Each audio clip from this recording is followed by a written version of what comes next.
adventure. I'd like to start off by introducing my players. First off, I have Ivar Goldcrown, played by. Ryunaga, and Ivar is a gray dwarf who also is an Eldritch Knight. And then we have Okuru, played by.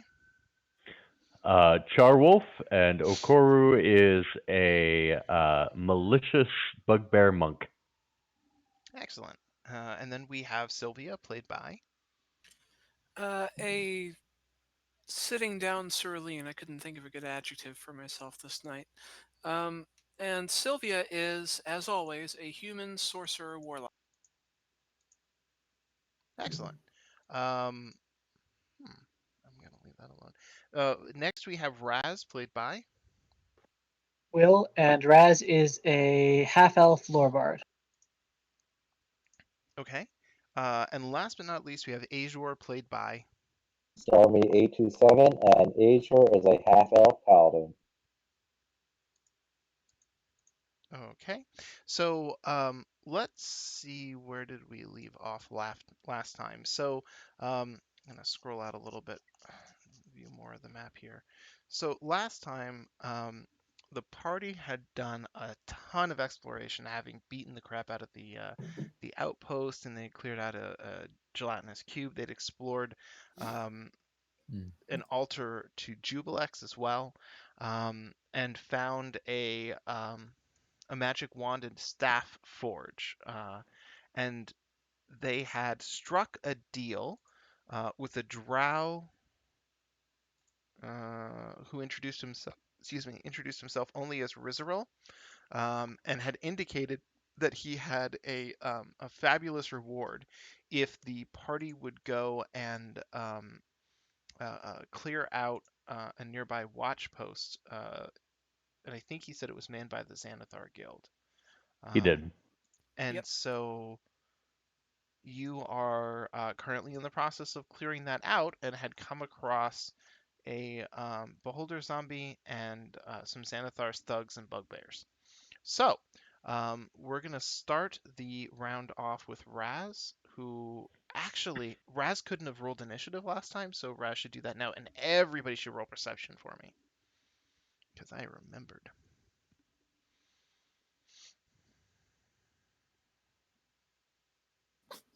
That starts things off. I with still the go usual- first. Yep. And Azure with a great roll. Yeah, all is well. All is well.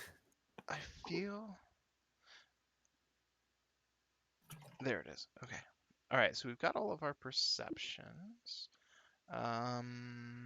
Right. So then Raz is still first, and take it away.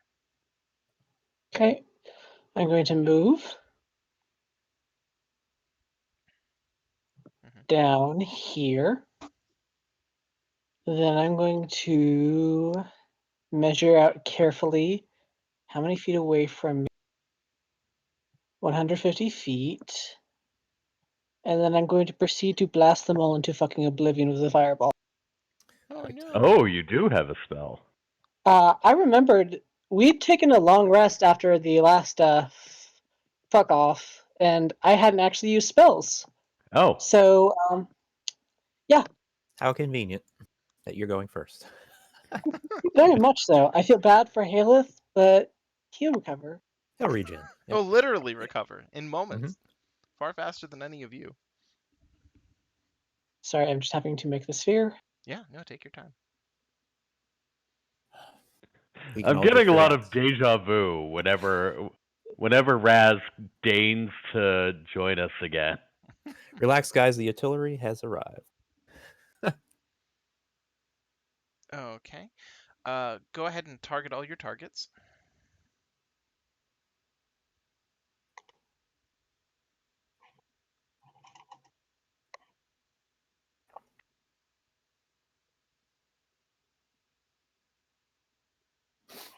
Okay, and then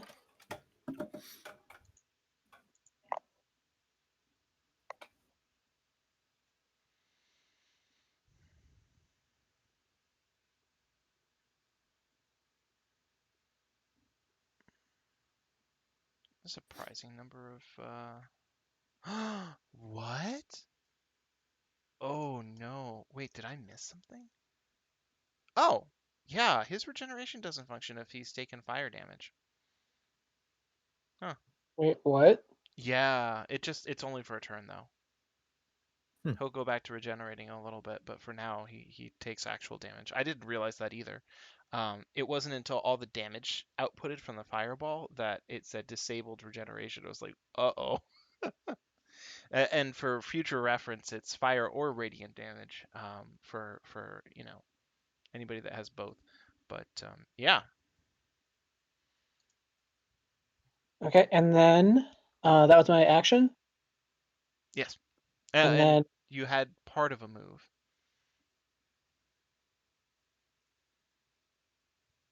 sorry. Okay, so it's been a while. You have action, bonus action, and reaction, and so And And move move. action. That's it. Yeah. yep. As my bonus action, I'm going to cast Bardic Inspiration on Haleth and be like, "I'm so very sorry." No, is it only it's a D6 for your inspiration, right? I think it has evolved since I'm level 6. Let me check. I know it evolves at some point. I Uh, just don't remember when. yep, it's a D8 now since I'm level 5. Since I hit level 5, so he gets a D8.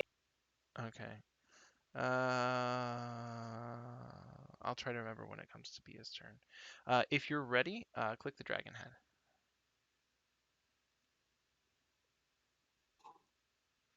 Okay. Azure, you're up. Alright, well, go all in and swing at number 5. Mm-hmm. Hopefully, number 5 will not be. That's Didn't expect a reference to a Steve Gutenberg movie, did you? nor did I hear it. You cut out. God damn it! All right, one of the bugbears has gone down. Azure charges a short distance, slashes his great sword twice. The creature's guts spill out everywhere, and it collapses. Oh, And I'll move over here. by the And that's, way, yeah. before you end, just in case it would change how you do things, the beholder is, I believe, let me just double check it. That says something about, yeah, it's 15 feet up off the ground, so you can actually occupy squares underneath him. No, I'm good. Thanks, though. Okay. Let's see here. 5, 10, 15, 20. Uh, he's gonna use his heavy crossbow against. Oop, sorry. I'm gonna roll that again. I was supposed to give him advantage, and I forgot. There we go. Yeah, no, it wouldn't have helped. He certainly fumbles that, having been jittery from narrowly having missed the fireball explosion. Um, Thug number 3 moves to here, and then he attacks. Also misses. Fireball was highly effective. Um, Haleth groans, and then Disengage. I just realized he can't attack around a corner like that. I'm gonna transport for the damage to Bugbear 5 Okay. or 4, I should say. There we go. Who he can actually hit and would have hit with that. So there's that, and then the next fist attack, also a hit. Uh, There we go. Two smoking fists land upon the bugbear, battering him about. Fortunately for him, the Xanathar thug behind him helps keep him on his feet. Next up is Sylvia. All right, what am I gonna do? What am I gonna do?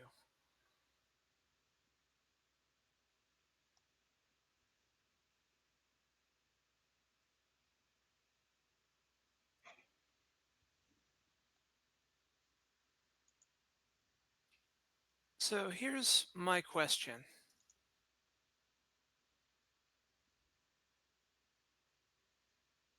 I'm going to cast a Thunder Wave, Mm-hmm. and the Beholder is 15 feet up, but the cube is a 15-foot cube. will it reach it, or is the beholder just barely too high?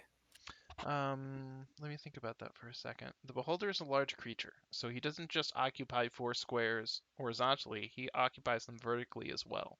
So he could Okay, be so set, when I say he's 15 feet up, I mean that the lower half of him is within the 15-foot space. So if you fill a 15-foot cube, you catch the bottom of him, and thus would do damage to him and anything else within that 15-foot space. One question was on the. You said it was radiant and or fire. Was that Uh, referring to Haleth or to the beholder? Haleth exclusively. Okay, so Sylvia, what happened to just throwing this out there? The plan to radiant the zombies so it didn't have a chance of resurrecting. Oh, that's and actually, I'm so sorry. Before we, while you're doing that, because Raz wasn't here last time, let me just really quickly go through some of the stuff that we learned through, Right, good idea. yeah, the monster stats. So this is a beholder zombie, as I think you can tell. It's undead. It has a hover. Um, it's immune to poison. The damage type. Um, poisoned, the status effect, and prone. Has dark vision. Um, if damage reduces the zombie to 0 hit points, it has to make a Constitution saving throw, and on a success, the zombie drops to 1 hit point instead. However, if it takes damage from radiant or a critical hit, it doesn't get a chance to roll that saving throw. And then it has a lesser array of eye rays as a number of them died on it. So it only has 4 options to choose from, and it's standard bite attack. So there you go. And just because it's cool and you didn't get to see it, you can close out if you don't want to. I will. There we go. all right. So should I blast? Should I blast away, or should I just remove the beholder from the field of play?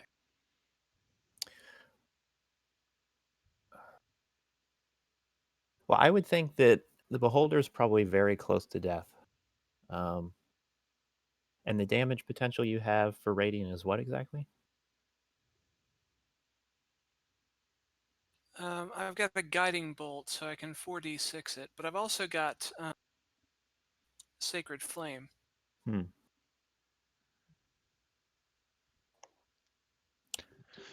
Keep in mind that the beholder is also frightened right now, so it's not like it's going to be doing much of the next turn. Well, Frightened just Unless means it does the eye going. rays. It's not going to be able to approach Haleth. It's frightened of Haleth. So it might Yeah, get but attacked. frightened means it has disadvantage on all attack and ability checks while Okay. Haleth is in its view. Oh,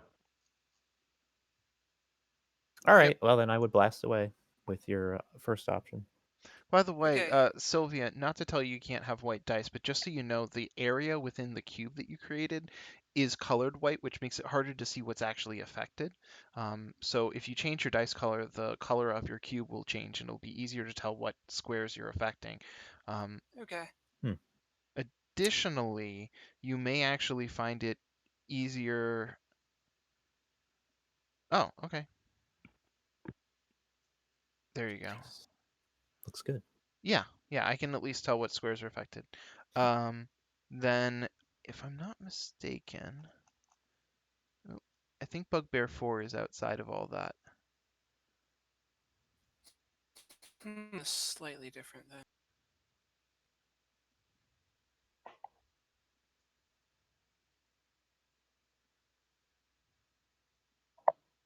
And I So, think I got another thug too. yeah, but you did it by expanding the cube out.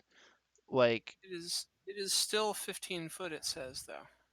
right. Huh. I want to check something. Hold on. Mainly, I just rotated it and it expanded slightly as a result. There's a reference manual here. If you want, I'll reduce it because that is kind of bullshit. Well, the problem is if this was just a proper square, meaning it fit with the grid, it would be easier to tell if it was like halfway through the square or fully through the square. I'm assuming that the largest size is the fully through the square one.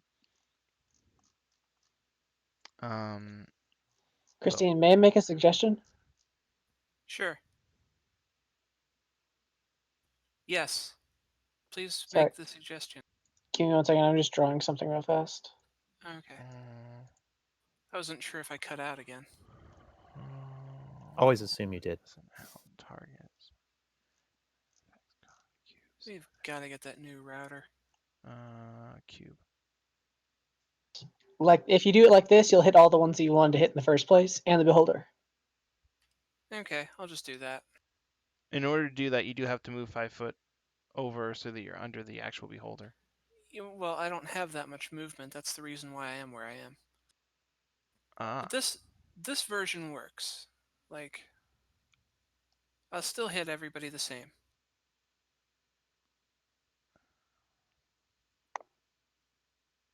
huh. Okay. That okay? Yeah, I think so. Get rid of that How is the pointer. pink thing only? Yeah, that was only 10.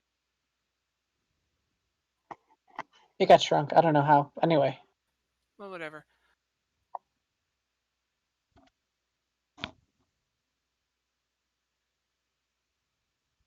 All right, 5 targets.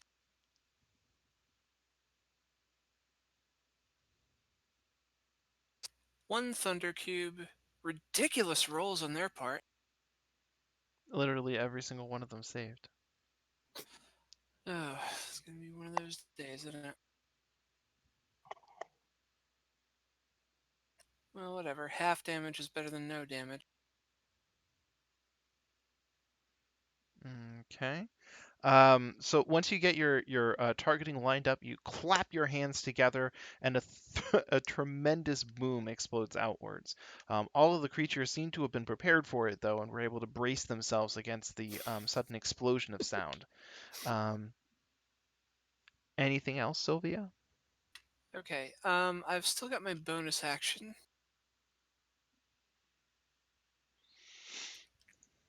I've got all these healing dice. Heal.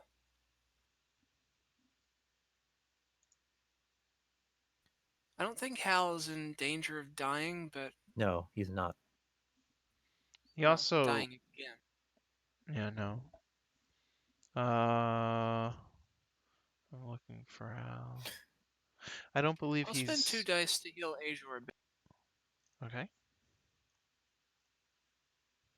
Have 10 hit points. No. Oh. And that's everything. Boink. Oh, okay. I'm also gonna remove your cube real quick. Let's see here. Oh, I was about to get that. Thank you. No problem. Let's see. It's time for the legendary Xanathar Thug number 4. Uh, 5, 10, 15. Moves to here. Swings his mace at Sylvia. But your magical effect is more than powerful enough to deflect it back, and he snarls. Let's see. Xanathar Thug number 2. 5, 10, 15. Moves to here. Advantage. Fires off. Wow. That magical shield is working With advantage. overtime today. You managed to deflect a crossbow bolt with advantage. And then. Oh, he is paralyzed? But for how long? Let me check something. I think Haleth was almost certainly the person who caused it. Target is paralyzed until Haleth deals damage, or Haleth's next turn. So he's no longer paralyzed, actually. That would have gone off earlier. So 10, 20, 25, 30? Yeah, that's right. Moves to here, hucks a javelin at Sylvia.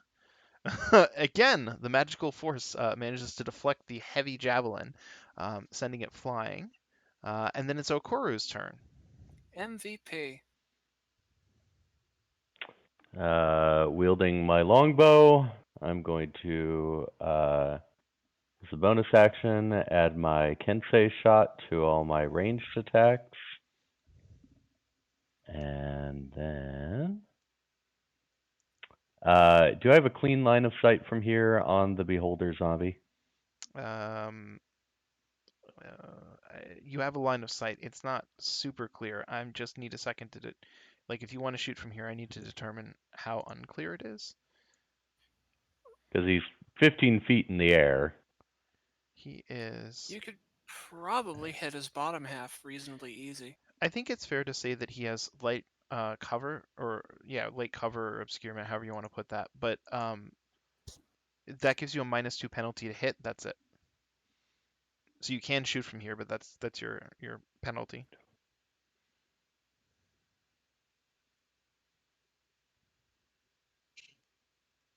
Twenty, 25, 30, 35. All right, from here I have a clean shot, I assume. Yes, you have it's unobscured. Okay. Let's put it that way.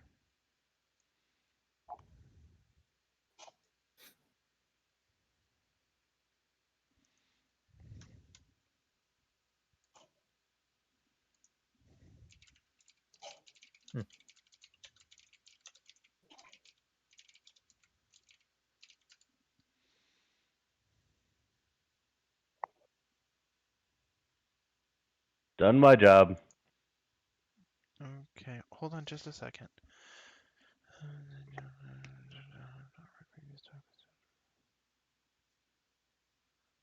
Okay.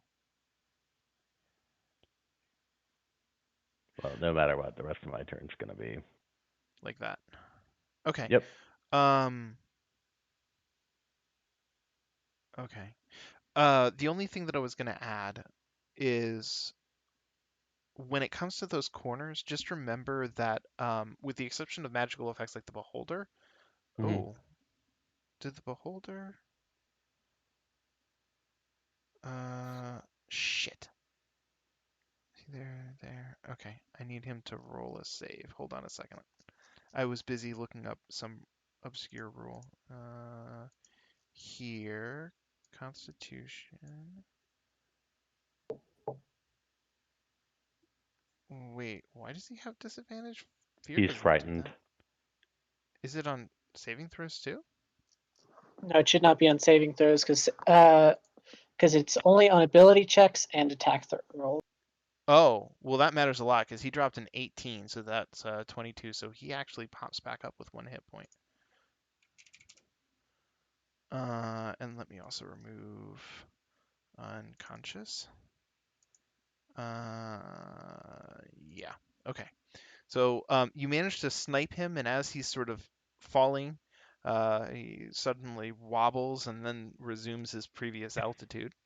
The only thing I was going to say though was just when it comes to shooting around cover and stuff like that, just remember whatever your penalty is the same penalty for others. So you Right. can, yeah, it could be a strategic thing. End your turn if you're all finished. Okay. So next up, let's see, Z-Thug number 5. Oh, he has to make a melee attack, so he actually manages to hit. Does maximum damage. He's scared. So, oh, that's interesting. So he hucks a javelin at Sylvia. Finally manages to pierce that shroud Ow. for less than optimal damage. But we won't shit on him too much because now 5, 10, 15, 20, 25, 30. One of the thugs, a woman, has a great axe as her only weapon, and she charges as far forward as she can. Let's see here. This bugbear is going to huck a javelin here. And again, your magical shield deflects it. The bugbear will swing against Haleth. Misses. Ivar, you're up. After you will be the beholder zombie. But it's still frightened, correct? Until the start of its. Well, actually, that's a good question. Hold on a second. Let me reread Ventral Glare. Okay. Oh, it repeats a saving throw at the end of its turn. It gets disadvantage if it can see Haleth, ending the frightened condition on itself with a success. So, wow, that frighten is actually like really scary. So yes, he has to make a saving throw at the end of his turn, which he is unlikely to make, or at least has disadvantage to make. Let's put it that way.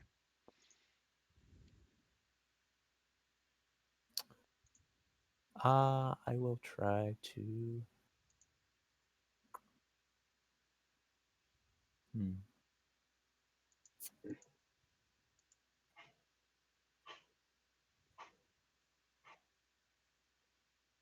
Down here. Let's try to kill bugbear number 1, I guess.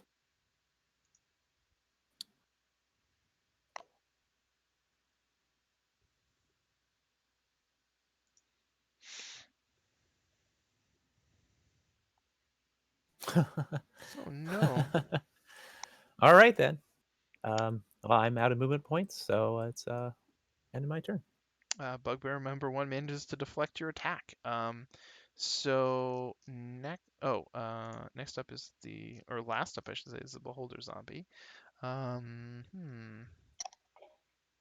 many of these does he get? Okay. Okay. So I know all the conditions. Put that back there. Okay.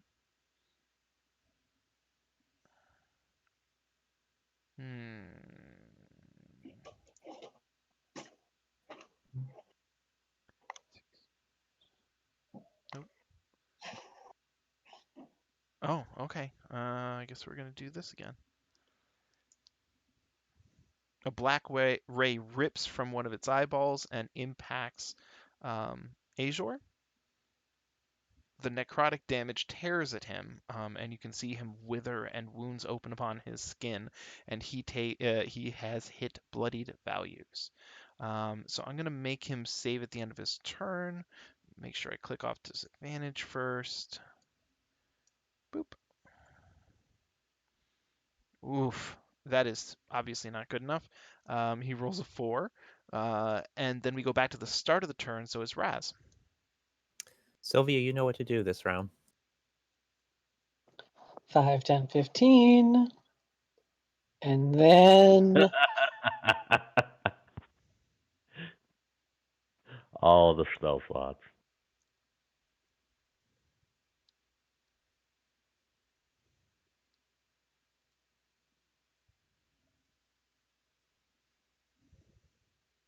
Does fire ensure that the beholder won't resurrect, or no? no, but if I kill everything else, Sylvia goes before it, and Can Sylvia shoot it as a corpse? Can I Or shoot what? Say again. well, never mind. Right after you kill it, it has that save, and then if it pops back up, Sylvia will kill it. Okay, sounds good. Well, and there's always a chance it'll eventually fail that save. I mean, like, Right. Okay. probability is on your side, and if you outnumber it, yada yada yada. Right. all right, Okay. When in and then doubt, as fire. usual. Oh wait, I'm going to untag Halos for. Ah, How shit. generous. I think you've gained a target or two.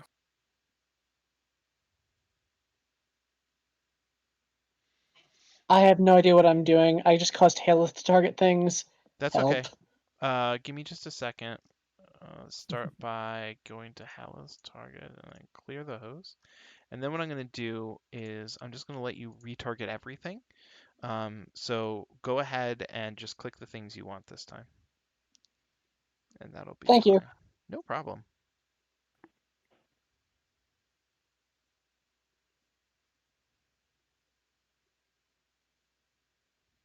Okay. Okay.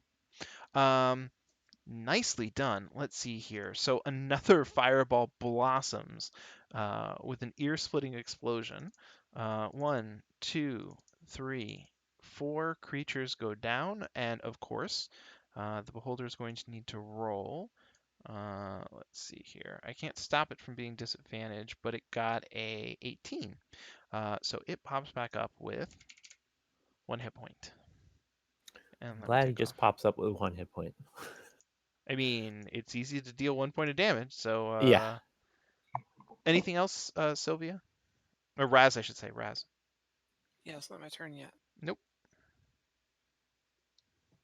I'm going to use Bardic Inspiration on Azure, and then I'm going to walk. Okay. So Azure, in case he tries to zap you again, that can apply to saving throws. All right.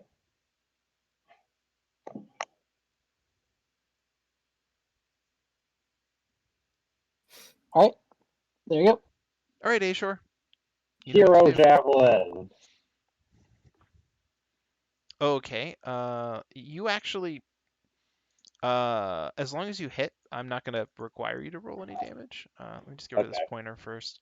And so, all right, Beholder, here is your Will it fail? first roll. And actually, I'm gonna try hitting advantage to see if that fixes the problem this time. It fails. The beholder Yes. properly Revenge. dies. The javelin pierces its central eye, which weeps with some very rotten fluids, and it falls to the ground with a very wet sound. Ugh. Next, And then I retreat. wait, don't you have multiple attacks? Um, no thanks. Okay. Next up Get out of is dodge. Xanathar Thug number 1. He is going to try to hit Sylvia with a crossbow.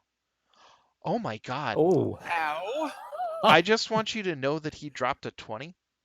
Wow. So this one had your fucking name on it. So sorry.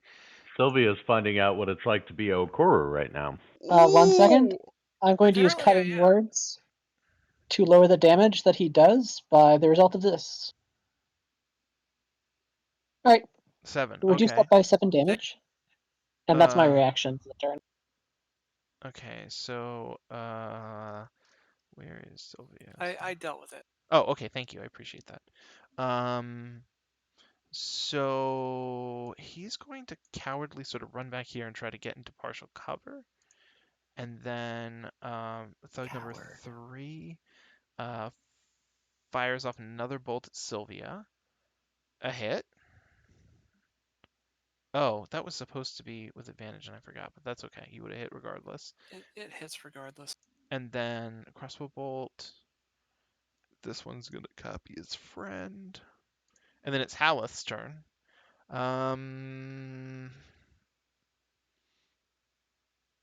Haleth is gonna move to here. He's going to try to punch number 4. He gets a hit. Come on, come on, Damn. come on, come on, come on. Boom. Nicely done. He takes down the thug threatening Sylvia, and then whirls on the. Whoop, almost just went straight for the damage. Whirls on the next most tempting target and misses. Remember, he Um, has Bardic Inspiration if he wants to try using it. That's true. actually, that's a really good point. Let me get that D8. All right, what did I get? So, that's a 13. I don't know if that hits. I don't think it does. Let's see here. Where's the monster? 16. Okay. Oops, I should not have said that, but whatever. Hmm. Okay, so he punches, but it deflects off the bugbear's shield. Um, that's his multi-attack. He only gets 2, right? Yeah. And then Then he finally regenerates. I'm sorry, Haleth. did he regenerate? He didn't regenerate. Well, yeah, he did actually. He Apparently. did regenerate. No, and he should have, because he didn't take fire damage this time. But he did it at the start, not at the end, which is fine. As long as he's done it, I'm good. So Sylvia. Okay. I'm gonna Eldritch Blast a couple of times.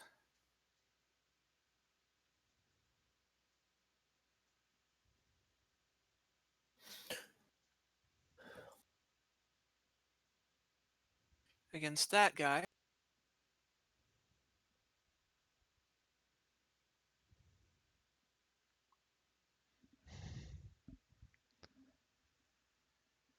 Nicely done.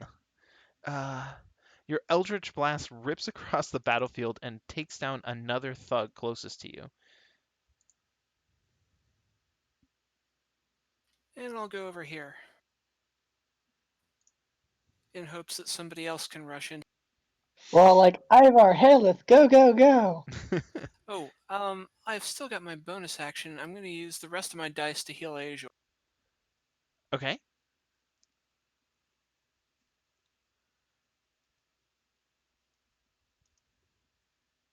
Have another 11.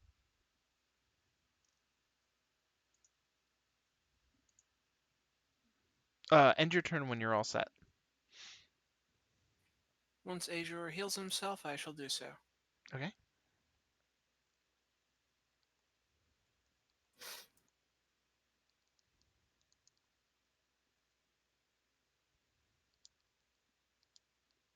Screw it, it's taking too long.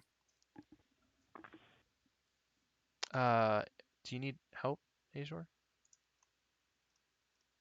Azure might be AFK. Yeah, I think Yeah, he is. I think he might have I'll, wandered I'll off. handle it. It's fine. There we go. He probably went to the bathroom.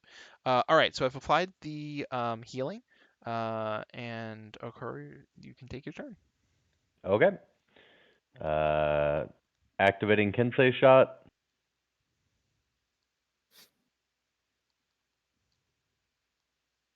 Hmm.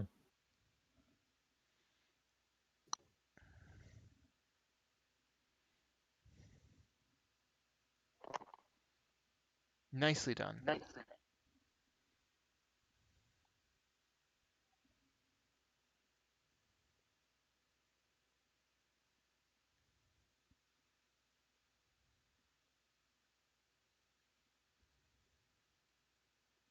Okay.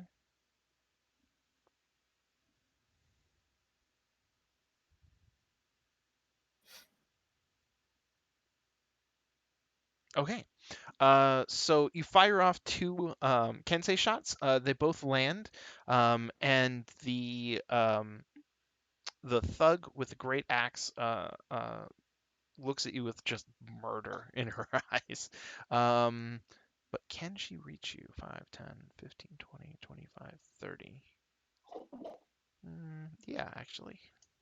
Does she go through Ivar's threatened range when she does that? Oh, Mm-mm. oh wait, no, never mind. She You can just mean, go north. I think you mean Haleth, but yes. Oh no, Ivar has the entire pole arm shenanigans, I thought. Yeah.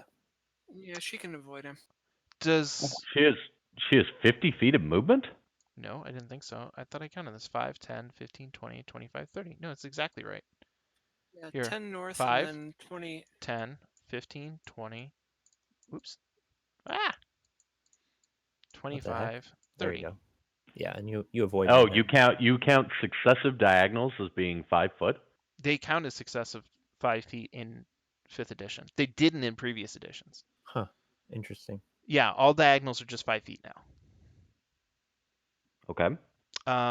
And so she's going to activate her reckless trait. Um, I'm not sure. Ooh, I know what to do. Let me go to Sylvia actions. I need to borrow a spell effect. Here it is. Okay. There we go.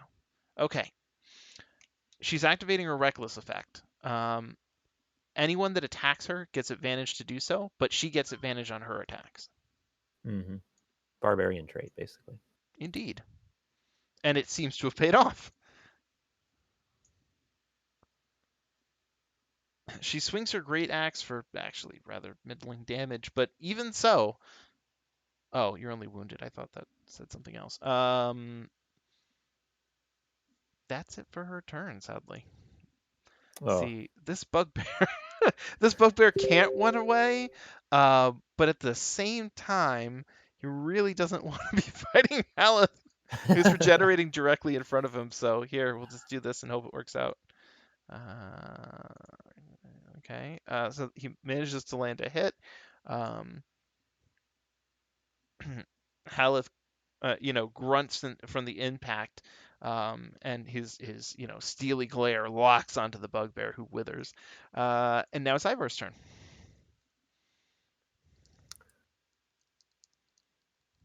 So if I target Reckless Lady, hmm do I just put the advantage on myself, or will it roll automatically? It's supposed to roll automatically. That's why I borrowed Okay. it from Sylvia's sheet. Okay.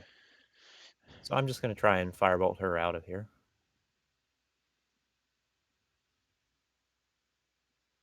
Okay. Wow. Really? Wow. So you dropped a 3. So sorry about that. I am MVP as always. So I'm going to take the rest of my turn to at least get into threatened range on the bugbear here. Well, never mind. I don't know. Whatever I do is going to be useless. So I'll just move. I'll move and hopefully I'll get shot.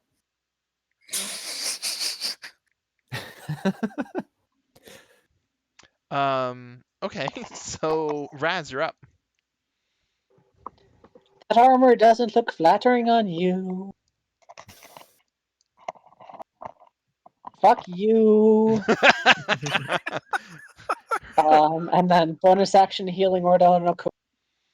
Her barbarian anger at Okoru manages to help her Mm. avoid cutting remarks. Okay. Then I'm going to retreat all the way behind the corner. Yeah, that might be wise. Done. Oh, there you go. End your turn. There we go. Azure. Well, time to be brave. I'm going to swing at her.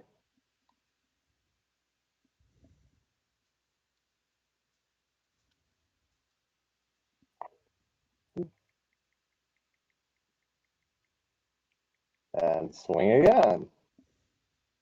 You also have advantage on this, I believe, so you should. Oh, Yeah, it looks like it didn't work. Yeah, it should have been. It looks like it was used. It was used for the Used up. one. Yeah. Oh, I understand the problem because I borrowed the effect from Guiding Bolt. So Right. yeah, okay. Get another roll, I Yeah, guess. get another roll, and then I think you have 3 attacks. So if you have a third attack, go ahead and apply advantage to that one.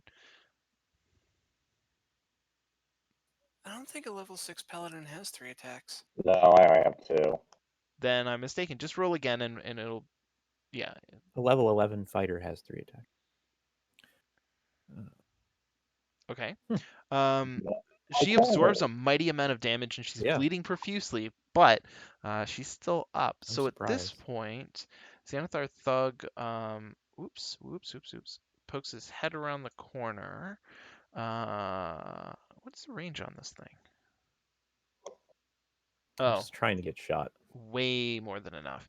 So he sees an opportunity and he takes it. Oh, What? but fortunately for Azure, his armor is more than up to the task of deflecting a crossbow bolt. The thug shrinks back into the darkness.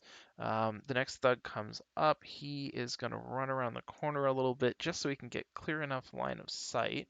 Let me give myself advantage. And fires also at Azure. Manages a hit. Not that much damage. And then runs back and is able to hide. Haleth is up.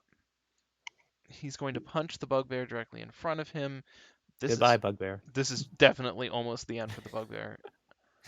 Yeah, he punches Yep. it right through the face. Creature Took a lot dies. to kill that bugbear, but He's gonna rush over to here. And actually, now that he's in this room, well, I won't worry about it too much. He can, yeah. and oh my god, that was almost max damage. Uh, yeah. So he I runs don't around the think 10 of corner. me would equal 1 of him. There's a sickening crunch, and then suddenly it's Sylvia's turn. Right. I'm going to go over here. I'm going to try and blast because I really don't have much else available.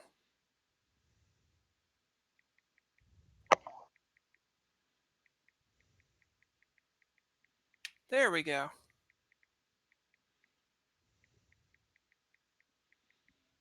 And Nicely done.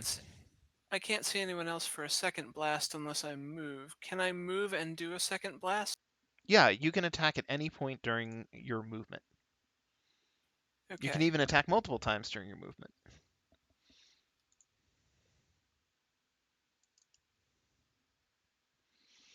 So this is as far as I can get. Can I see Thug 3 from here? Yes, absolutely. But it does have a -2 on your attack roll to hit it. Fine by me. Okay. Okay. Wow. Pew pew. A radiant blast streaks around the corner, impacting him, searing a massive hole in his shoulder. Blood spurts out from it, and he collapses to the ground. I think that's it for you. Okay, That is Okaru, all I you're up. can do. I pass. Okay, Ivar. 5, 10, 15, 20, 25. Let's see. Okay, give me just a second. Boop. I'm gonna reveal the relevant part first, and then I'll get to the rest of this room. Okay, so there's that. All right. I will, of course, attempt to shoot that. Oh, I can attack from there. Yeah, cool. Okay. Much better. So I will just use my spear, or not spear, it's a halberd.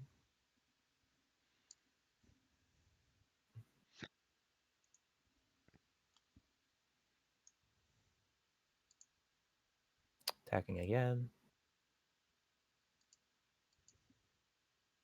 Oh, and then the blunt end attack.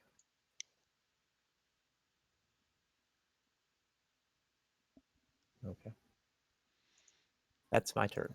Nicely done. He's down into bloodied values. Raz, you're up.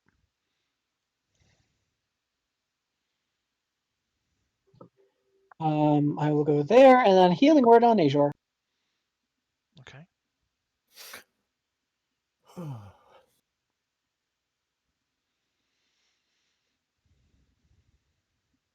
Nicely done. Azure, Hold you on. gonna do anything? I'll use lay of hands on myself for 20, Okay. and that's my turn. Healing masturbation. Mm-hmm.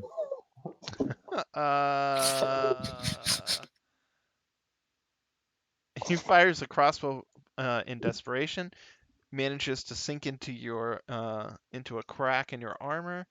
You take a little bit of damage, but that's not going to Actually, be you know what? Oh wait, no, I can't see him. Damn it. Never mind. that won't be enough to stop you, of course. Haleth is up. He's just gonna, pardon me, and scoots around you here. Take all the kills, Haleth. That's the opposite of cutting words, by the way. I can just see him just looking at Azure, looking back and just sort of poking him with the finger and watching him. I can't believe he got a crit. That was bolstering words. By the way, he was 4 points short of the maximum damage he could have dealt. Wow. Yeah. So, anyways, so Haleth brings a swift conclusion to this battle. Now, this room that you suddenly find yourself in. Let me see here. There is a painted in blood in the middle of the floor is a 10-foot diameter circle with 10 equidistant spokes extending outwards from its circumference. There are 15 leather hammocks that are also hooked to stone brackets that protrude from the walls at regular intervals. And yeah, nope, that's pretty much what you end up finding in this room. Do you want to search through it? Of course. Oh, hold on a second. Yeah. Get all the way back up to the top. I need to see the perception rolls. Also, I Hmm? don't know how long it's going to be before we do a rest, so I'm going to use a healer's kit on myself and anyone who wants it. Well, aside from the secret door that you just found, this room is actually equipped with leather hammocks already. If you needed to, you could do a short or a long rest in here, assuming that you can sort of guard that particular door. But what I was going to say was just that in the course of your investigation through the room, the thugs that had occupied this space didn't really have a lot of space for personal gear. They mostly kept it on them in backpacks. So, and actually, I should see if I can find the treasure for I was about to say, then we move on to the loot the bodies phase. Actually, it looks like they had like 20 gold among all of them. They were like really fucking poor. Um, but anyways, setting that aside, Raz and Okoru managed to locate a secret passage um, off to the west of the room, which I just revealed. Okoru does so by rubbing his butt and humming the 1812 overture. Ah, I'm so glad that joke will continue onwards. You thought I would forget. I hoped more like it. Um, wait a minute. Wait a minute. What? Oh, this is the okay. Let me see here.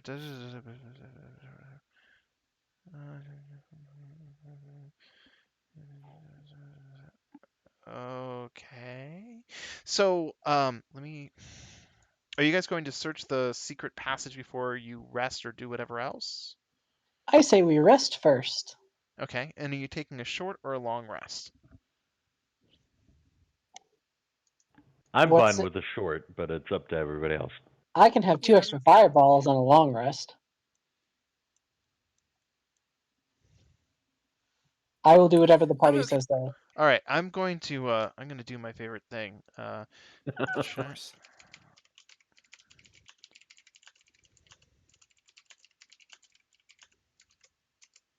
There.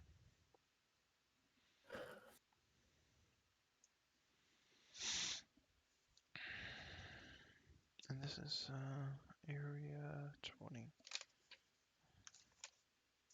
I mean, all right, we can just fireball our way around the game. That's fine. So, okay.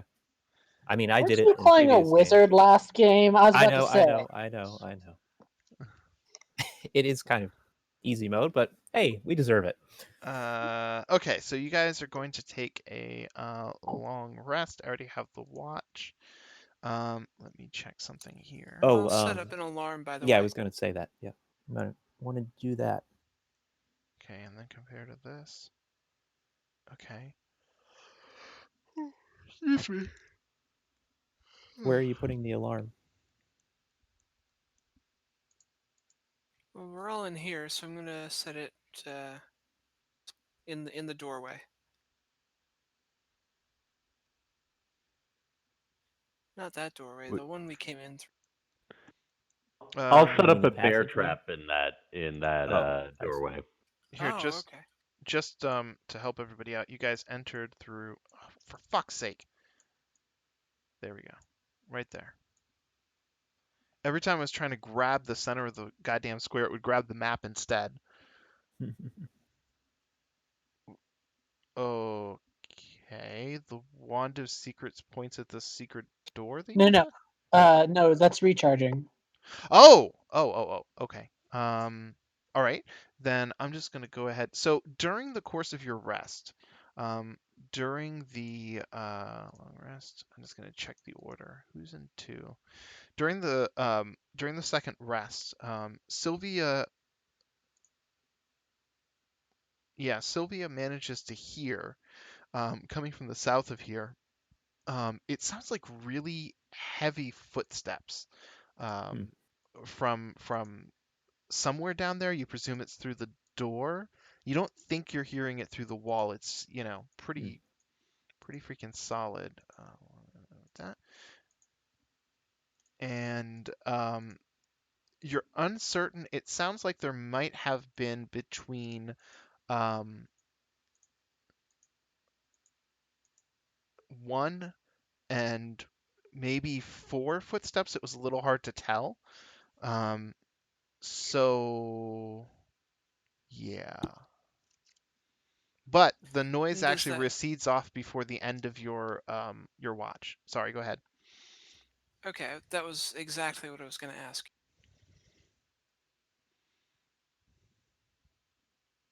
Go ahead. No, that's it. So the rest concludes when everybody else is available. Sylvia mentions um, the footfalls. By the way, I know this is Okoro's favorite part. You need to bring the head of that barbarian woman that you executed Mm. back to the other person. So I'm just going to assume that Okoro managed to wrest it from that woman's shoulders and stow it in his backpack. After she zipped in a diagonal toward him, Hmm. yes, Yeah. he was quite missed. Okay. I'm also going to clean up your little trap here. There you go. And Hal probably regenerated too. Yeah, let me take care of him. Also, let me reset the round counter to 1. And let's put this back to the top. There we go. Right. Um, you have a door to the south and a secret passageway to the west to explore. I say Ivar is in charge. Well, I thought we were gonna take care of the secret passage first. Let's do that. We Okay. can do that. I'm gonna fix the Oof. mask for this layer before I read anything about it. So let me handle that first.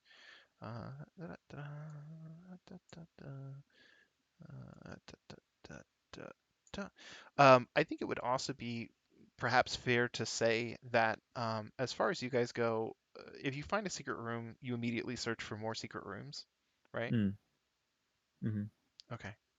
Um, once you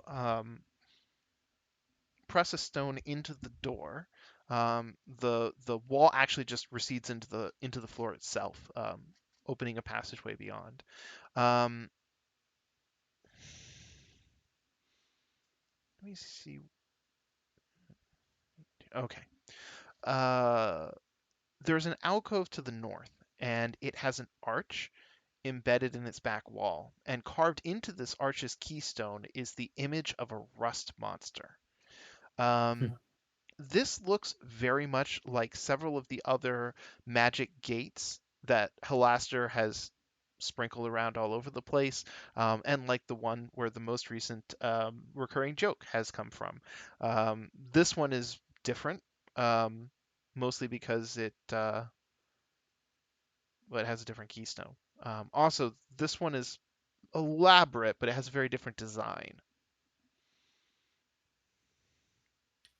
So it looks like this thing gets activated by what? Rust monster corpse or something? What did Halaster say it was activated by?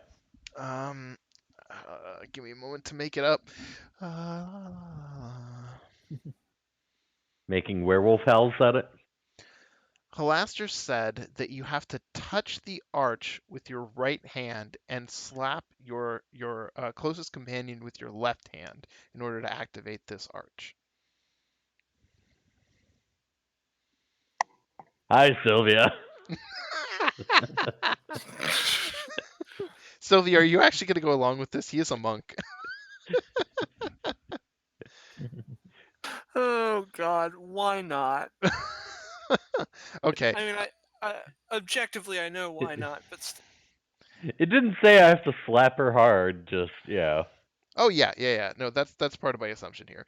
So you get up there, you sort of go to slap Sylvia. She winces. You feel bad for a second, knowing this isn't really going to work, and then slap her anyways. And naturally, the gate ends No, up. I don't feel bad. Oh, my mistake. Naturally, the gate remains inactive.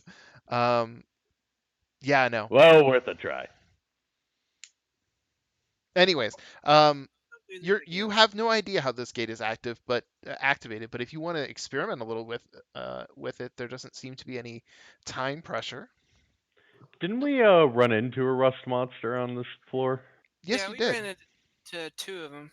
I tell you what, don't anybody else pick that thing up? I got my wooden staff, and I can use that to just like hang a piece of it on there. And so I'll just like touch part of the corpse to the portal. What, the rust monster corpse? Yeah. Oh, okay. Um. Okay, so just to pick something, you grab one of the feelers from the rust monster, come all the way the fuck back here. You tap it to the arch, and nothing happens.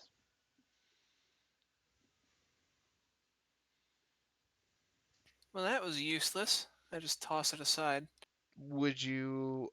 You know what? I think that entitles the entire party to a wisdom saving throw, or not saving throw, check, wisdom check, to see if you can.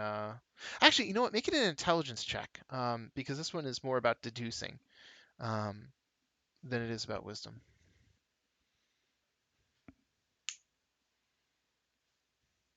Actually, a 14 is good enough. Ivar and Raz, I mean, the entire party is sort of tossing out ideas, and Ivar and Raz think about it for a bit, and you think that the most likely outcome is that Rust Monster is probably a really big clue. Like, obviously, there were Rust Monsters nearby. You managed to kill them. You tried touching them to it. But the only other thing that a Rust Monster could really allude to is the peril that they pose to ferrous metal weapons and armor. So perhaps that has something to do with it. But also, given the fact that there's a Rust Monster keystone, it is a bit nerve wracking to be like, well, do we touch a piece of armor or a weapon to it and then risk that somehow this portal rusts them? Raz takes I out mean, her rapier and it's like, I'm never no, going to fucking use this unless someone has a dagger. hold on. I got a dagger, but I also got a bunch of crossbow bolts, and so did those guys in the other room. So I'm just gonna take one of their bolts and touch it there. Oh, that'll If do. this enchants the weapon, I'm gonna laugh. Oh my god, wouldn't that be the best? Let me check something here. Are Okay, you guys so really retrieving the crossbow bolt again? Yes. okay. So you guys grab some crossbow bolts, a couple of them, just in case you need them for some reason. And you go ahead and tap that against the gate, almost afraid of what could happen. And once you do, the gate actually activates. Nothing happens to the bolt, but the metal tip seems to be what set the whole thing off. You almost felt a bit of magnetism when it got close to the apparently stone arch. Now, on the other side of this particular gate, I'm checking. Da, da, da, da. Oh, wow. Okay. For once, the room on the other side is actually featureless. There, I'm going to check the map because I'm sure I'm fairly I'm gonna sure write there's a all door. these things down in the note. Let me see here. Where is the number for this one? There it is. And then this is set into the eastern wall, if I'm not mistaken. East wall, okay. Okay, so what you can see is this room is 10 by 20. Um, there doesn't seem to be any furniture. There are no corpses. There's no items on the ground. The floor doesn't look especially clean or dirty. It's about as dirty as the rest of the dungeon. To the north, about 15 feet away from the portal, is a door. It looks like a regular door. And then it's a little hard to see from where you're at, but there's a door to the south about 5 or 10 feet away um, that leads to another door. It's a little tiny 5 foot passageway. Um, Wait, unless these are 10 foot. Oh, each square equals 10 foot. So sorry. So that would be a 20 by 40 foot room instead of a 10 by 20. Um, Anyways, and then the passageway is 10 feet long. So, anyways, that's what you see in the room. You have no idea what part of the Undermountain this is, but yeah. I will, of course, try to toss one of the bolts through to see if the portal actually. The bolt actually successfully passes through, so now there is a bolt on the other side.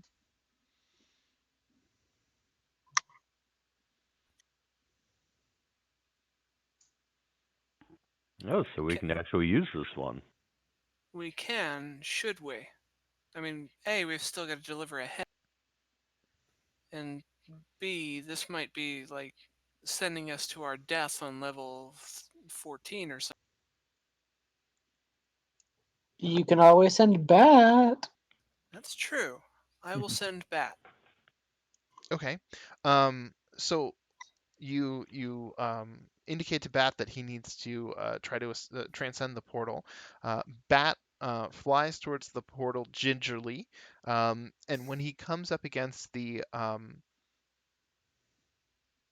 had a word for this. Yeah, we'll say the aperture. Another one of those films appears, and it just sort of very gently prevents him from flying in. He kind of flops off of it and flutters back to your shoulder. We have a Terminator problem. We need to coat ourselves with metal skins so that we can time travel. Oh God, wouldn't that be a tryst? That's sort of a reverse Terminator. We had plenty of human skin, if that was the issue. You experiment Way with to some be human blunt. skin, and that unfortunately does not seem to solve your problem.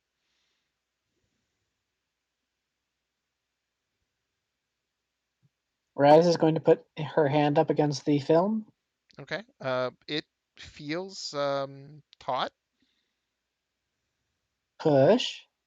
It remains taut and does not let you pass. I All don't right. think we can open it the whole way until it's oh, but that's kind of a recurring theme down here. Takes a few steps back. Tries to rush the door. Okay. When you throw your body weight against the portal, it's kind of like throwing yourself into a particularly plush bed. It's soft. You bounce off of it quite readily and are, thrown back just a few feet of the many feet that it took you to rush into it. Well, I'm out of ideas. Let's keep going. Agreed. Okoro opens the Oh, southern. we should listen on the other side before we open doors, Okoru. Well, Mm, you didn't listen before opening this one, I know. but a valid point nonetheless. So you don't need to roll anything special. I'm just going to apply your perception rolls from earlier. Um, let me see what's in here. So I wrote down the portals that we found and what we saw on the other side. Well, and also you managed to throw a bolt through, so at least for this one, you'll, eventually find that later. Um, on the other side of the on the other side of the door, you can hear several voices. You're not quite sure how many of them there are, but Okoro definitely recognizes that these are bugbear voices. they speak in Gaban. Yeah, now what exactly they're speaking is distorted by the secret door itself, Hmm. because it is still a stone wall. It's not completely thick, and it's not like there's no seam, but still.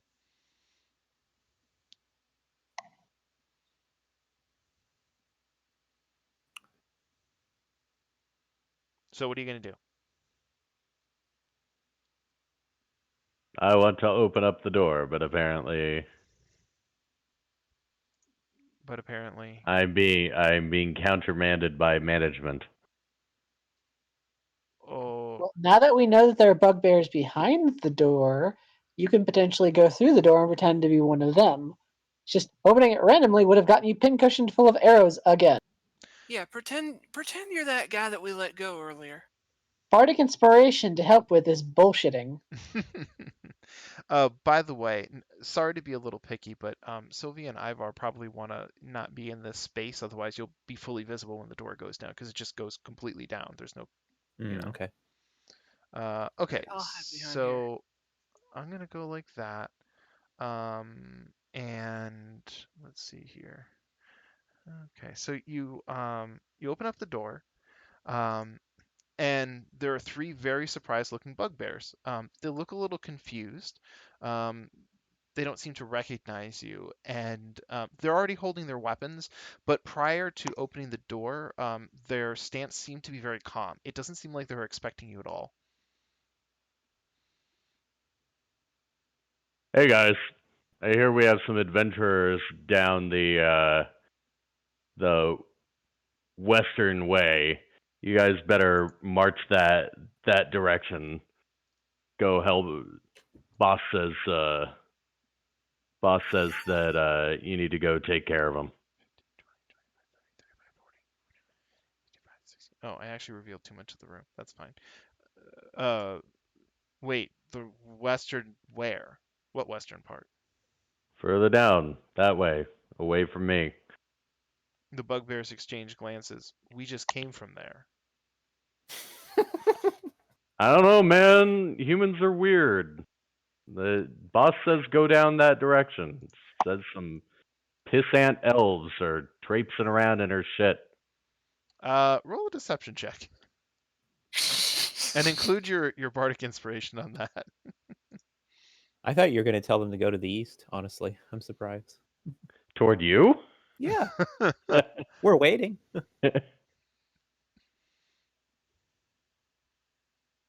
Yep.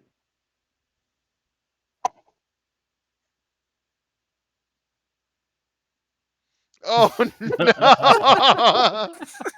My bardic inspiration an 8. That's a Okay, D8. there we Oh, go. okay. 11. Okay, still not a great score.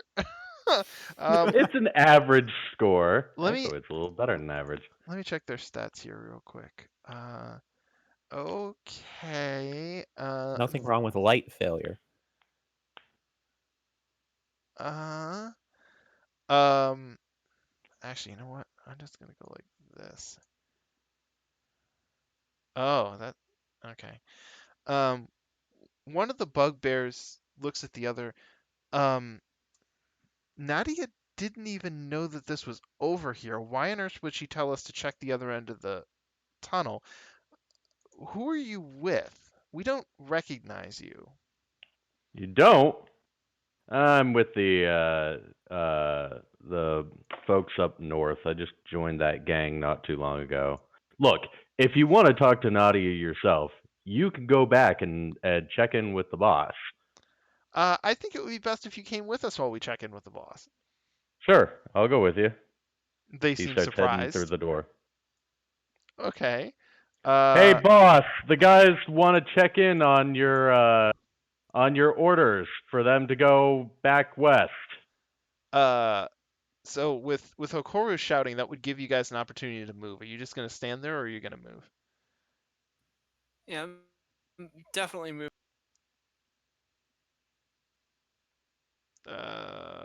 Yeah, get yourselves arranged. And I think Ivar needs to be here. Okay. So they come around the corner, and after you, they bugbear number one says. Okay. Yeah, I open up the door. uh, bugbears 2 and 3 step out. What? Everyone's dead. It's a trap. It's a trap. So we're gonna start with bugbear number 3, who for whatever reason is particularly on top of shit. Everybody else should. Well, actually, I say that everyone should roll initiative. We'll see who ends up at the top. Not me, that's for sure.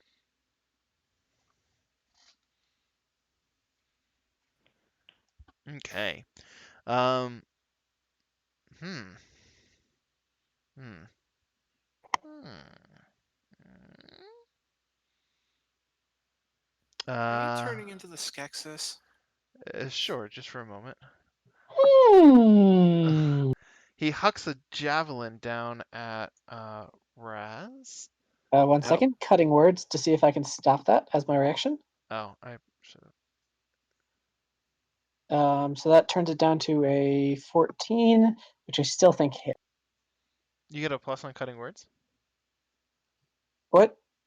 Uh, You just reduced the attack by 7. Yeah, I reduced the attack by 7, but unfortunately that met my AC, so that's I still take the damage. oh, okay. I'm so sorry. I thought that what cutting words did, I must have fucked this up, was that number, the D8 that you roll, is subtracted from the damage, not the attack. It can be attack, ability, or damage. Oh, okay. Well, then that's fine. No problem. So you tried to apply it to the attack. That failed, and so you took the 10 damage. Mhm. Yep. Okay. So then he hucks a javelin. Bugbear number 1 rolls on a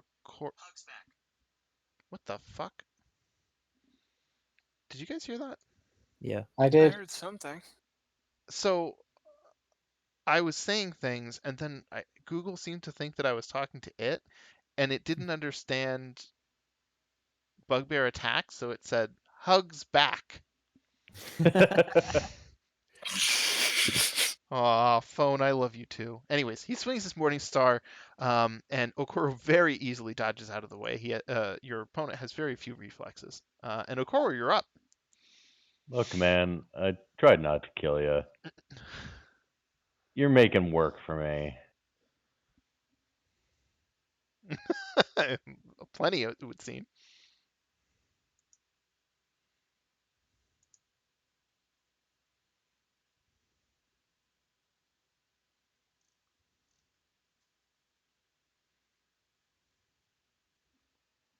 I'll kick him in the head.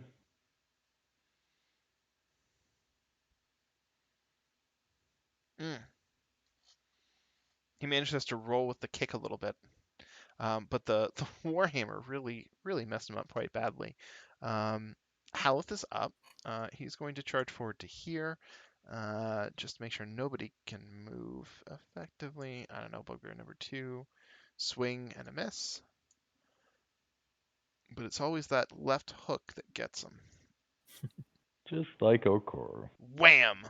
A really solid punch lands in the Bugbear's gut and it expels air. Raz, you're up. I don't see why you thought I was the most dangerous, even if it was partially true. You're a jerk. Cutting vicious mockery. Ooh. Okay. Um, does that thing have an effect to apply as well? It applies disadvantage, but it doesn't. It's not actually part of the spell, so I don't know how to do it. They have disadvantage on their next attack roll before the end of its next turn. Okay. I'll just turn it on when the time comes. Azure. There you go. And swing at number 2.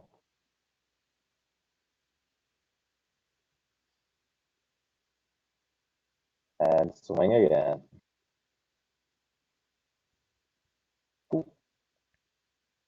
And that's my turn. Okay. Um, did a substantial amount of damage at least. Sylvia, you're up. I got skipped, by the way. Oh, Yeah, I'm so why did sorry. I thought Azure had not About as ended his effective turn. as my turn would have been. There you go. Well, try to show me wrong. So I will attack 2, try to kill it, hopefully.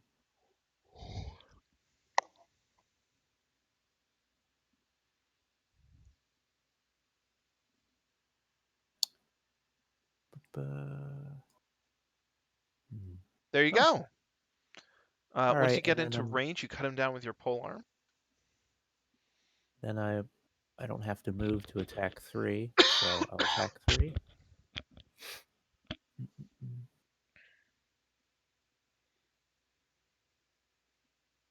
Nice thrust. And the blunt end attack. Ooh. Ooh. nice. Wow. Okay. So yeah, your initial stab was so effective that you managed to use the momentum to twirl your halberd. It catches him underneath the jaw and snaps it shut. The creature looks dazed and is bleeding pretty badly from its mouth. Um, Now my turn is over. Go up, Sylvia. Your turns follow the same rule set that Raz's vicious mockery follows. Exactly. Yeah. I just have to mock myself. All right, I'm going to do what I always when I waste spell slots yet. Pew pew. Ah,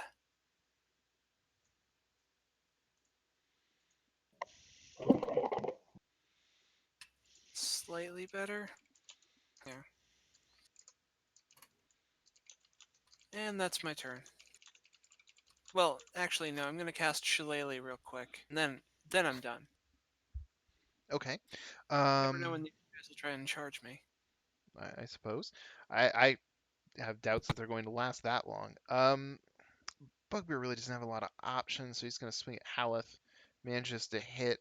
Um, the Morning Star makes a squishy, crunching noise as he hits Haleth, and then Bugbear number 1 desperately swings at Koru. Wow, that was Ooh. quite the desperate swing. And Whoa. that's a Sorry, crit. Okoro. That's a crit. Now it's Bugbear Koru's hate. turn.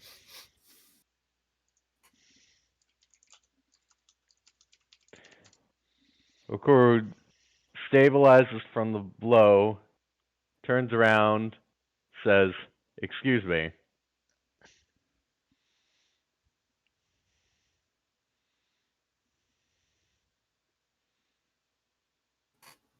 Hmm.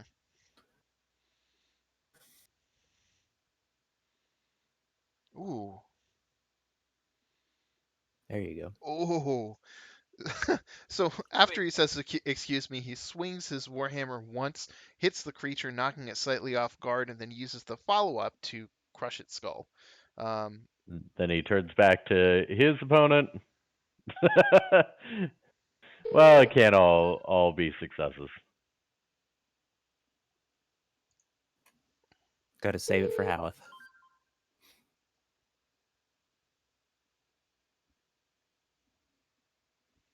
Okay. Kill stealing Haleth rushes forward and takes his first punch. Of It course. lands. Boom. Okay. And then Oh, poor Haleth. rats. He's still going to take the opportunity attack to step back to here. And then let me take that opportunity attack. Boop, boop, boop, boop, boo. He hits. Oh no. But the reaction's burned. The reaction is burned, and 12 points of damage is a little bit longer for him to regenerate from. So Haleth concludes, and it's Raz's turn now.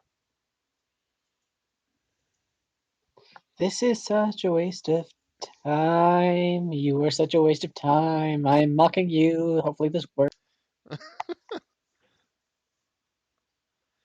Okay, Failure. effort be damned. There we go, another Less 7 effort I points. put into things. Mhm. All right, I'm done.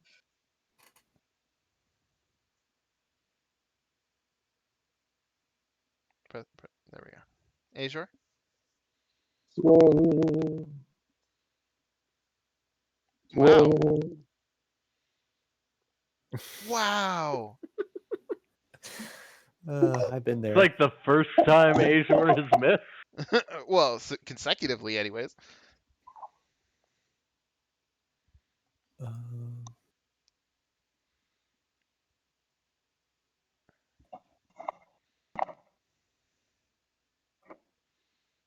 That was very generous of you, Azure. I won't forget it. Anyway, so once Ivar follows up behind Azure, he spears between his allies and manages to impale the creature. It dies. So that was, in fact, very much a waste of your time. So the room that you had discovered beyond Okoru, it has a 20-foot high room. Let me see here. There are I'm weapon gonna and use a healing kit real quick on Okoro. Thank you. There are weapon and armor racks that stand like library bookshelves in the middle of the room with dusty web-filled aisles between them. There is. That 11 points healed? Yep. Okay. And I'll do the same thing for Raz, which works at maximum regard.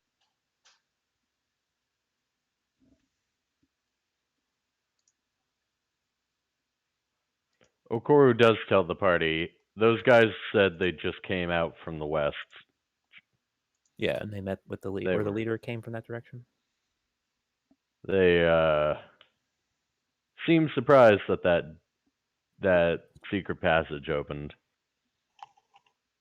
So, anyways, half embedded in the floor in the middle of the room is a 1 foot thick, 6 foot diameter stone sharpening wheel. There's a pedal next to it that presumably causes it to turn.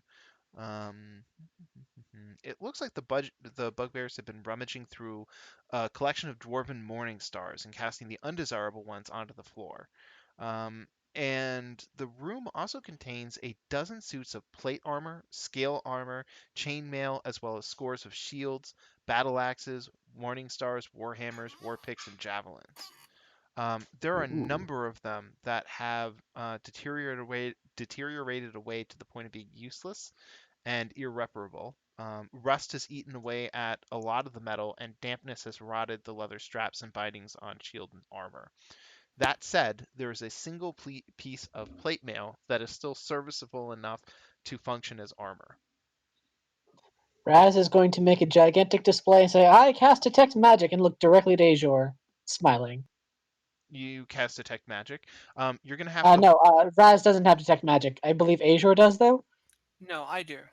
Oh, okay. Then looks over to Sylvia. All right. Okay, so with the bugbears gone, you have the opportunity to traverse the room in its entirety, and it does actually come to a solid end at the other point. Once you cast Detect Magic, your character just sort of takes a walk back and forth along the room. Nothing in here ends up registering as magic, however. It seems that this armory was just sort of a standard armory, and if it weren't for all the time that passed, it actually probably would have been a fairly good boon to have come across. And also now that you've had a chance to walk the rest of it, you can see exactly why a lot of the bugbears just toss the worthless morning stars onto the ground. But that said, it actually looks like aside from the morning stars, nothing else has been cast about. So the bugbears might have been the first entities here in a really long time. Hmm. Anyways, so I'm going to drop plate mail into the items, into the inventory for the party, and give it to Koro. Actually, I like that. I didn't know there was plate mail. In this edition? But yeah, because I'm looking at like half plate, ring mail, chain mail. I Oh, just don't that's see it because of on. the way that they've separated everything out. If you're looking at the table, Yeah, I'm looking at the armor table. it qualifies as heavy armor, which is why it's in its own separate And space. it is the absolute best heavy armor Oh, it's just south called of. plate. I see. Now I understand. Uh, Yeah. You have to have at least a strength of 15 in order to even be able to hold on to it. So I'm going to drop that in the group chat so people can look at it. Well, do you want it, Azure? I'll get the next one. Okay. I mean, what's your armor class anyway? It's at 17. I Oh, have well then, female.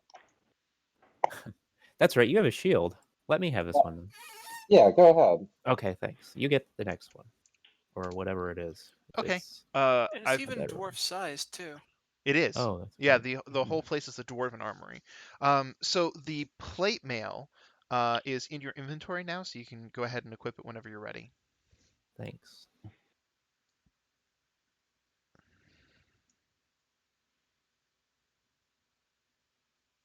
Okay. So obviously you guys go ahead and do further searches for secret doors and whatnot. Your examination of the room, the walls, the floor, anything that could qualify as a secret, um, it turns up fruitless. This does indeed seem to be the end of this particular little chain of rooms. Um, so yeah, Okay. Other side All then? right, let's check that little door there. okay. And Um, okay. Okoro and Sylvia, you'll both need to roll new stealth checks if you're going together. Okay. I cast guidance on you both. Okay, so Is that an additional D4 then? Correct. Nice. So you got a Okay. 17 and Sylvia got a 15. Those are some pretty good rolls. So let me first So it seems. open up to like here. That should do. Okay. So there is a 30-foot high ceiling, um, and the ceiling has been studded with glowing red crystals that cast Hmm. dim light throughout the entire hallway. Um, they are in some fixtures up in the ceiling, um, and some of them don't fit as well as others, so whatever. But anyways, there's some stuff affixed to the ceiling. You can see a door to the south, and it looks like the passageway extends to the west from here. Okay. Koru goes over here, looks Okay. around the corner. So due to the dim light, especially for you, dim light counts as regular light. Hmm. I don't think there's actually a straight on limit to vision as long as you have bright light. So let me just get the entire hallway if I can. It's going to take me a lot of. There we go. Okay. There. Okay. So now that we got that covered, at the far end of the hallway, you can see that there are two ballista. They actually have mechanical legs and feet. They move a little bit, um, shifting back and forth.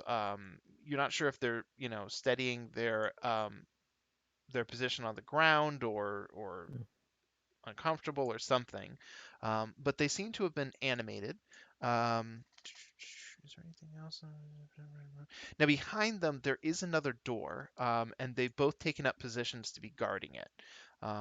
So you're not quite sure what lies beyond, but presumably it's going to be valuable. Okoru looks back at the party and says, "Giant McShooty things." Hold on a second. What sort of shooty thing? What does it look like? Giant crossbows. Oh, those things. Okay. Ballistas, So yeah. like, so like a ballista or a scorpion. Anybody manning it or? Nope, you don't Nope, see anyone manning it. they got little legs. They Um, got little legs. I'm gonna roll Arcana on that. Arcana? okay. That's obviously a pretty good roll. Hold on a second. Since I can't see it from this distance, I'm going off of conjecture. Right. Okay. Um, right. So I'm actually going to say that for the purposes of this, you do actually have to poke your head around the corner. It's not going to be a problem. That's part of it. So you kind of poke your head around the corner real quick and look down the hallway. It's a little difficult to see. It's dim light after all, but they're also large, so it's not too difficult to spot them at the far end of the hall. So the conclusion is that these creatures, or sorry, I shouldn't say creatures, these constructs are almost certainly under the effects of an animate object spell. Um, Hmm. so there's not like a monster manual entry for them per se for me to like read for you. Um, but generally speaking, they have a lot of conditioned immunities because they aren't actually creatures. They have an intelligence that's probably slightly worse than that of a wolf. Um, and they, you know, have a decent armor class because they're made out of metal and wood.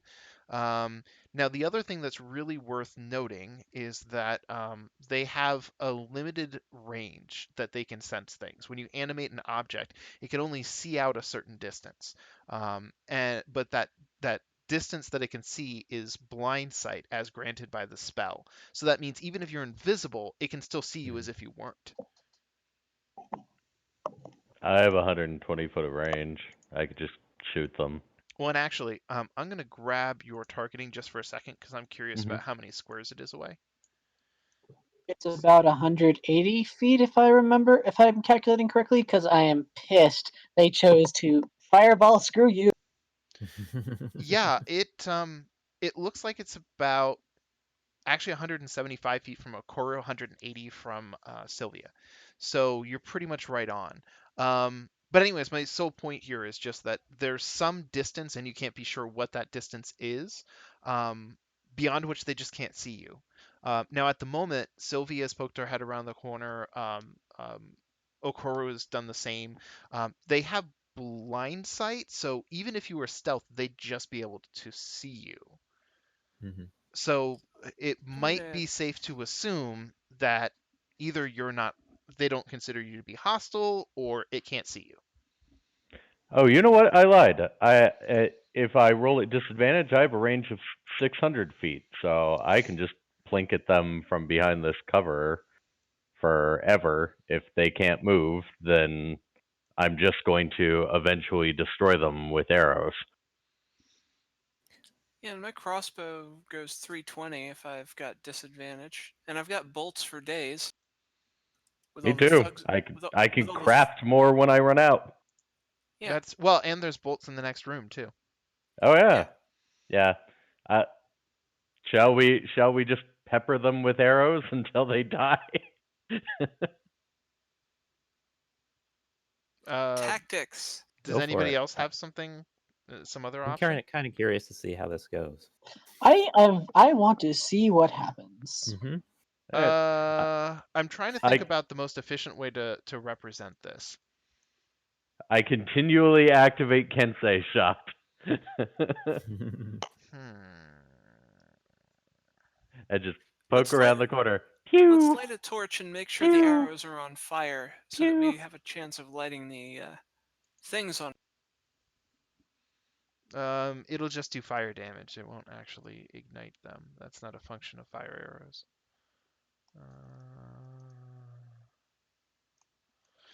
Well, Hmm. whatever. How do I represent 97 shots with disadvantage? Because that's less than 200 dice rolls. You Um, can, I let think you me. can right click a dice and hit like 20 times or something. You could Ooh, I just go can. onto a site and say 194 d20. 194 d20 at disadvantage. I'll just see if I can get really lucky somehow. Nope. Let me try taking away the oh, you know what? I need to add roll. That's probably what I'm missing.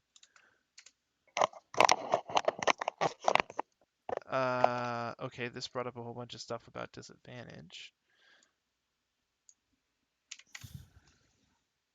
I just sent you something. Okay. Oops. Move this to the other screen. Come on. There we go. Let's see here. Thank you.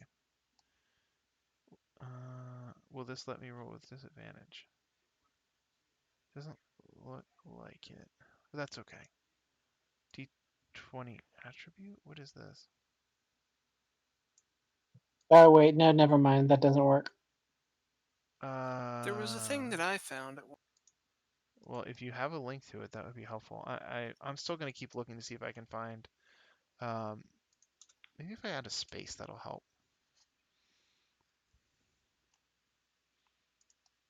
That might be better. Okay. I actually know how to do that one. Output. Let's see here. 194. 20. Calculate. You have to add in something for disadvantage. Let me go find that real fast. Okay. What There the was a site heck? that I mean, I love the fact that this thing shows probability, but the table that it created is like completely useless. Oh, wait a minute. Wait. What was that? What was that? I saw a spike. I lost it. Where did it go? Somewhere down near the bottom. Let's see here.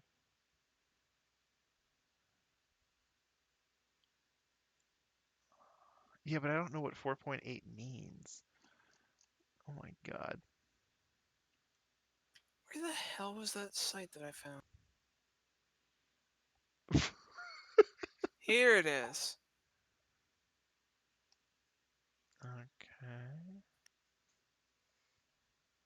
Okay. Where'd you? How many dice? Well, it's technically 97. Rolled at How many? disadvantage. Question. What's their AC? 15. And what's Okoru's bonus? +7. We could just assume I'm dealing average damage, which is going to be 11 per success. Right. It's really just a question of how many successes you get. And as long as that's easy to calculate out, um, because I'm mostly wondering if disadvantage and the AC actually makes it difficult enough that I have to like air quotes make it happen. Do you know what I mean? Hmm. Because I that's a little more math than I can do unless I can find a site to help me pull it in together. I mean, I could just start making the rolls. Yeah, that's kind of my last result. I think in this particular case, because the only other thing that I'm worried about is that I don't necessarily want to set a precedent where you guys can just sort of sit here and pepper these things, but at the same time, there's no real rules reason that you can't. And I would think that for literally anything else, the Most things would eventually move, but and we're Ye- taking advantage of the fact that, like, look, I have really ridiculous range as an effective archer, yeah, but so they keep putting that in the game. Like that's been in the last couple of editions. So Hmm. like I don't know. Anyways, here's what I'm gonna say. Um, as near as I can tell, um, here, here's what's going to happen. Narratively, you guys start shooting and you just, firing off arrows. A bunch of them miss. It's also especially difficult because the ceiling is only 30 feet high. So you have to make sure that you're not hitting the ceiling over the course of this, which makes it very difficult to target everything just right on top of the range. So as you're peppering the arrows down there, now some of them start impacting and hit the Ballistae, and a couple of them are managing to sink in, and you just keep firing these shots off. They actually don't move. Now they have feet, and they're shuffling about a little bit, but for the most part, they're staying pretty much exactly where they are, even though they're taking continuous arrows. They don't seem to be aware of it. So over the course of time, you eventually get enough arrows that you manage to sort of eat through, like one of the primary what you call it, the primary support struts for the oversized arrow that's in it. And once that happens, all of the kinetic tension that's holding the thing together causes it to suddenly collapse and fire off the bolt in kind of a random direction. So it Hmm. impacts the ground, and there's this giant bolt sticking out of the stone floor. And then you fire off on the other one. Eventually, manage to get through that one as well. So in the end, you guys end up going down there and collecting up your arrows and bolts. But let's see here. For Okoru, 20 of the arrows that you had are no longer usable, so you can mark those off. sure. And then for Sylvia, 13 of the bolts are just no longer usable. That's fine. Yeah, I figured it would be. Um, So, anyways, we're going to consider these guys defeated because I think that was just air quotes bad design on their part. The marks on the map, don't I worry mean, about those. a party that didn't have such long ranged options would have. Or a party that was really dumb. Just surge forward. Wow. Oh yeah, I Um, wonder how much damage one of those things would do. Good grief. If I recall correctly, 3d12 plus 9. Oh. Hmm. would have thought a little more. Anyways, with the collapsed Ballistae at the end of the hallway, you guys are able to make your way all the way down here. So I assume you're going to go there before going, say, south? Yes. Sure. Also, that would have Sure. one-shotted Raz. Jeez. Ow. Yeah. Okay. Yeah. Good enough. So congrats on being clever. Anyways, you make it all the I way. could potentially catch them.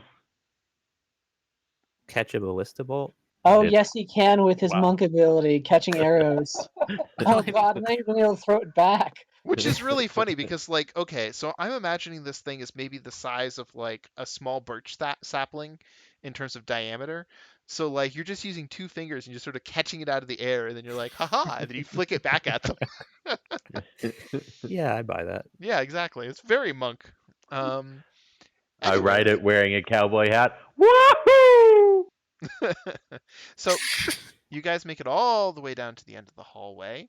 Okay. You clear out the ballista to sort of shove it off to the left and to the right, or sorry, to the north and the south, keeping the detritus out of the way of the door as much as you can because it kind of opens. Rah. It, Rah. it opens Moving all this inwards, junk. but you don't want to be tripping over it, trying to get inside. So okay, okay, okay, and there you go. So who's opening the door? I'm checking for traps. Yeah, I think it's a good idea. Oh, okay. Actually, I've got it full open, so I'm just going to use my wand of traps. Your wand of oh, you mean the wand of secrets? Yes, that thingy. Okay, so you flick the wand of secrets and place it on your palm, and it kind of spins around for a little bit, but it just kind of stops after a while, not pointing at anything in particular. Okay. All right, I'll mage hand it open from back here. Okay, the door opens inwards, and then you let's see here, like that. There we go. There's a stone pillar in the middle of this room. It has a ring of 6 copper spigots jutting out of it about 3 feet above the door. Oh, sorry, floor. Um, the walls have 20 bas reliefs depicting drunken dwarves in different poses. One hand of each dwarf protrudes from the wall. So there are all these little tiny dwarven hands protruding, sticking out of the wall. And when I say tiny, I mean that like if you look at the first, or sorry, the last segment of your pointer finger, they're about that size. That's how big Hmm. they are. And only 3 of them actually grasp copper tankards, which are very exquisitely carved into them. The stone pillar also has some copper pipes running through it, which you can see.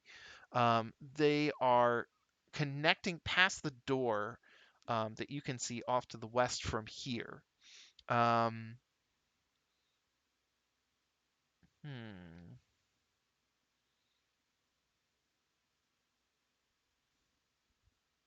that's weird. You know what? I think I'm mistaken.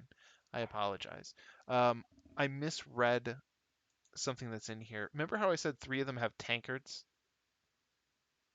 Yep. Okay. Yep. Those tankards are actually people size, so the hands are people sized. Hmm. And so the dwarven tankards are probably worth some gold, like maybe 5 apiece. I'm going to Notice investigate the mechanism and the spigots. Okay. Sylvia, what did you say? that was actually what I was gonna say, but Okay, so you're just Raz gonna beat. turn on all the spigots?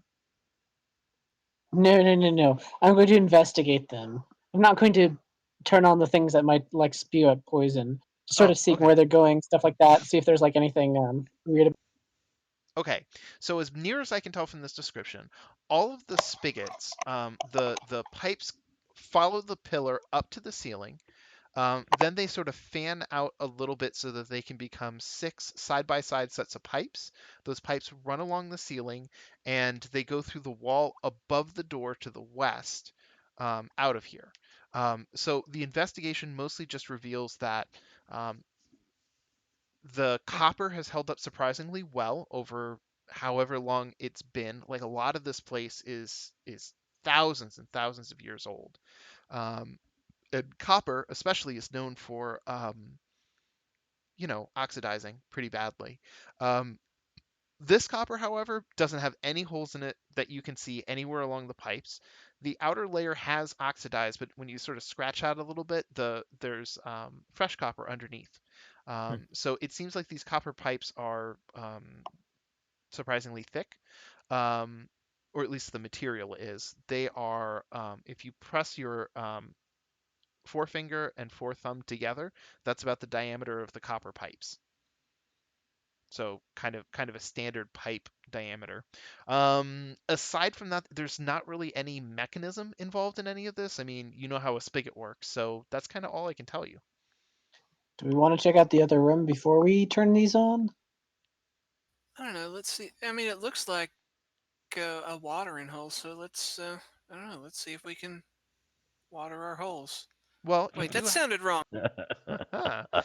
you do have 3 tankards that you could pull free from the dwarf statue's grasp. They're not in there such that they're carved. They're in there basically as a holder. All right. Raz is going to grab one and take it out. Okay, so you take one out of the hand. It comes out and feels like any other copper tankard. You go to the nearest spigot, and when you turn it, nothing comes out. Um, there isn't any sound or any particular rattling of that pipe. So it just maybe it's dry. Okoro takes out some beer from his bag and fills one of the tankards that's being held by one of the objects and fills it with beer. Here you go, little buddy. You look thirsty. Okay. Um, so are you gonna keep twisting spigots, or are you just gonna move on? I'll try all the spigots. Okay. So you turn 3 more spigots, and when you get to the 4th, um, out of that spigot, hmm, Comes diamonds, Comes a slime. snakes. Raz figured it out. A green slime suddenly lurches forth from the tank. I made you roll a dex save because for some reason it's not included on here. You got a 23, so you managed to leap out of the way of the Congrats. green slime. Now, once it falls onto the ground, it kind of is not capable of much movement beyond that, at least not movement in the terms of, say, combat. So once it's down there, it moves so slowly that you guys are just able to kill it easily with like cantrips. It takes no effort whatsoever. And most importantly of all, it's vulnerable to fire, and Ivar has firebolt, so you just set it ablaze. That said, it is 9:29, so this actually seems like a really good place to That call it. time I turned into a slime. Oh, that was a great anime. I love that one. It's still going. Ooh, it's the 2nd season up? Or not second, Um, 3rd. I believe in Japanese, yes. Ooh, oh, I'm gonna have to let Scott know about that. We actually have a Rimuru plushie. But anyways, thank you guys so much for playing, and Thanks for having us. I will look forward to next Monday. Good night. Good night. Good night, all. Good Okay. night. See ya.